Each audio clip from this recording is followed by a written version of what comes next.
வணக்கம், welcome to இல்லத்தரசி கோலம். வாங்க இன்னைக்கு ஒரு சூப்பரான அழகான கோலம் பார்க்கலாம்.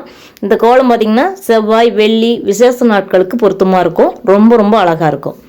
பார்க்கலாங்க இந்த கோலம் எப்படி வரப்போகுதுன்னு. உங்களுக்கு என்னோட இந்த இல்லத்தரசி கோலம் சேனல் பிடிச்சதுன்னா சப்ஸ்கிரைப் பண்ணி சப்போர்ட் பண்ணுங்கள். அதே மாதிரி சுவை 6ன்னு சமையல் சேனல் வச்சுருக்கிறேன், அதுவும் நல்லா இருக்குங்க. அதில் ஈஸி டேஸ்டி ரெசிபிஸ் தாங்க கொடுத்துட்ருக்குறேன். பாருங்கள் ஃப்ரெண்ட்ஸ், இந்த கோலம் பார்க்குறக்கு எவ்வளோ அழகாக இருக்குதுன்னு பாருங்கள். அப்படியே லட்சணமாக மங்களகரமாக இருக்கும். உங்களுக்கு இந்த வீடியோ பிடிச்சதுன்னா ஒரு லைக் கொடுங்க. அதே மாதிரி இந்த சேனல், இந்த இல்லத்தரசி கோலம் சேனல் பிடிச்சதுன்னா சப்ஸ்கிரைப் பண்ணி சப்போர்ட் பண்ணுங்கள். என்னோட சுவை 6 சேனலையும் பாருங்கள், அதுலேயும் நல்ல ரெசிபிஸ் இருக்குது. இது வரைக்கும் என்னோட இந்த இல்லத்தரசி கோலம் சேனலை சப்ஸ்கிரைப் பண்ணியிருக்கிறவங்களுக்கு ரொம்ப நன்றி. வியூவர்ஸ்க்கு நன்றி. என்னோட ஷார்ட்ஸ் பார்க்குறவங்க வீடியோவையும் பாருங்கள். Thank you for watching.